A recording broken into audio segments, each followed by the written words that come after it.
सब लोग डांस का प्रैक्टिस कर रहे हैं हमारे घर में। फिर से एक गुड मॉर्निंग। तो पहली बार ऐसा होगा कि शिवम मेरे ब्लॉग में वेलकम कर रहा है और मैं और शिवम जा रहे हैं। कहाँ जा रहे हैं? संकट मोचन दर्शन करने के लिए।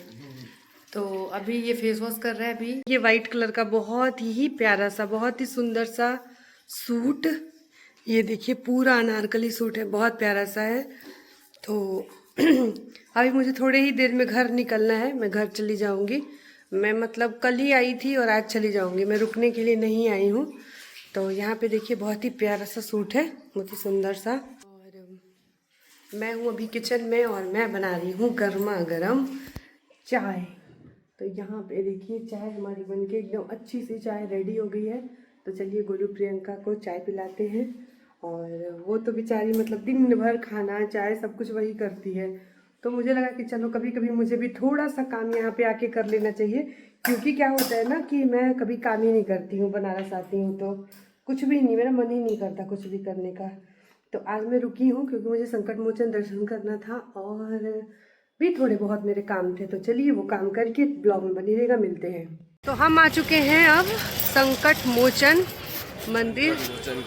तो हम दोनों भाई बहन आज वाइट पहने हैं, देखिए मैचिंग मैचिंग का।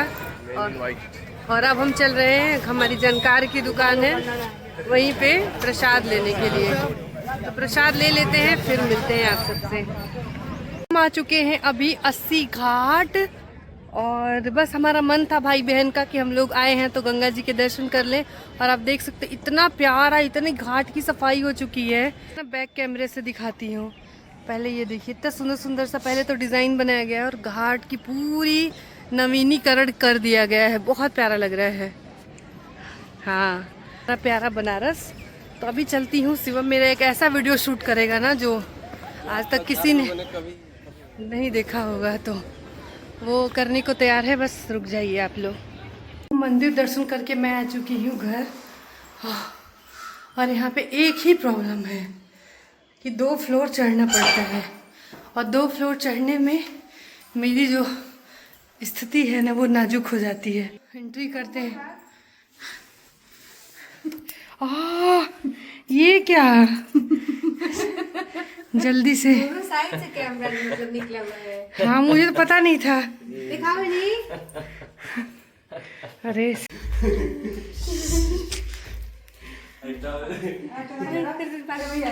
सब लोग डांस का प्रैक्टिस कर रहे हैं हमारे घर में। फिर से एक स्टेप, यहाँ पे स्टेप बाय स्टेप डांस सिखाया जा रहा है, डांस एकेडमी। बोले चूड़ी पायलिया बोले आजा डोली लेके है जैसा।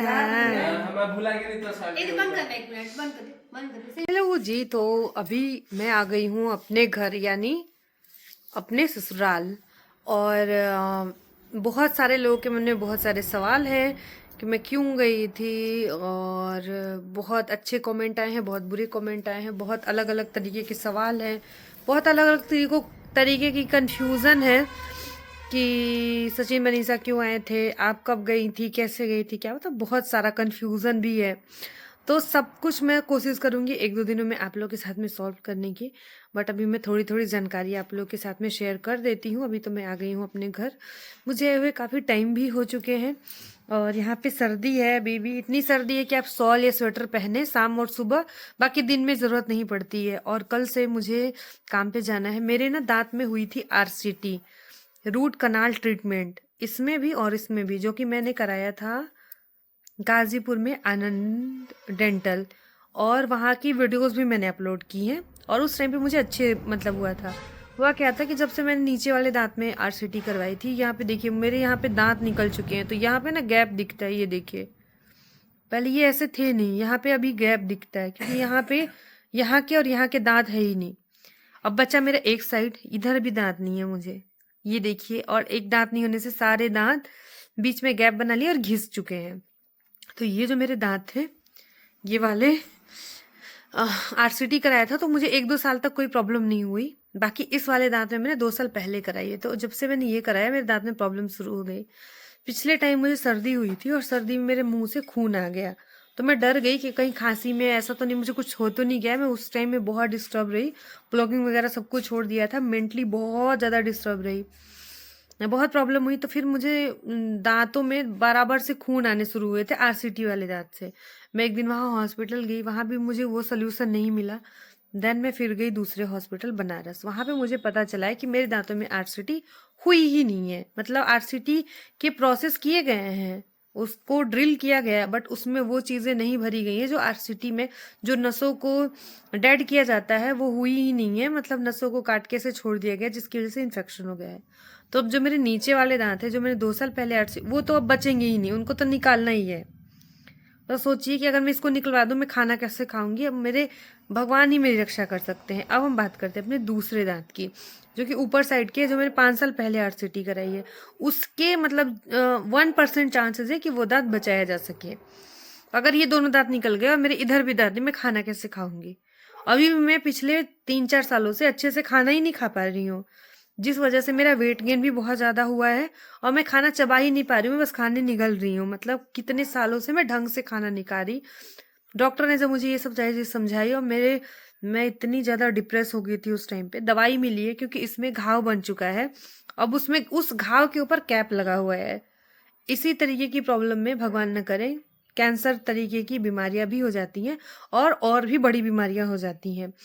उसमें घाव बना हुआ है, ना जाने कितने टाइम से उसमें से खून आ रहा है, और भी बहुत सारी दिक्कतें मुझे हो रही हैं। और मैं रोज दवाइयाँ खा रही हूँ, रोज मैं कम से कम 1000-2000 mg खा रही हूँ।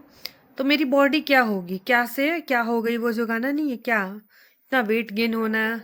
और जब बहुत सारा हाई डोज होता है, मैं डिप्रेस हो जा रही हूँ आजकल। मैं बहुत ज़्यादा, मैंने कभी आप लोग से शेयर नहीं किया, मैं हाई डिप्रेशन की शिकार हो चुकी हूँ, क्योंकि मैं पूरे पूरे दिन में दर्द की बहुत हाई हाई दवाइयाँ खा रही हूँ। कभी कुछ मेरे साथ में पता नहीं कुछ टाइम से क्या हो रहा है, मुझे खुद भी समझ में नहीं आ रहा है कि मैं कैसे सर्वाइव करूंगी, मेरी ज़िंदगी आगे कैसे चलेगी।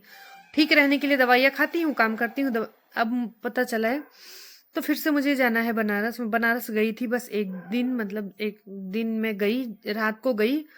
उस रात तो पार्टी थी, अगले दिन सुबह वाले दिन रुकी, फिर शाम को मैं वापस आ गई थी डॉक्टर को दिखा के पूरे दिन में। मतलब उसी दिन में संकट मोचन भी गई, घाट गई, और फिर मैं डॉक्टर के पास गई। बहुत सारे काम किए, एक दिन में मैंने बहुत सारे काम निपटाए हैं। तो ये सारी चीज़ें हैं। अब जिसकी वजह से अब मैं घर आई हूँ, मेरे कम से कम, मैं आपको कितने बताऊँ, मैं कल सुबह दिखा दूंगी। मैं बहुत सारे पार्सल्स हैं, बहुत सारे काम करने हैं, बहुत सारा मुझे काम करना है, और समझ में आ नहीं रहा है, कोई रास्ता नज़र नहीं आ रहा है, कोई है भी नहीं जिसकी हेल्प ले पाऊँ। बीच में रम्या की भी तबीयत बहुत ज़्यादा ख़राब हो गई थी, उसको 101 डिग्री बुखार था। एक सेकेंड,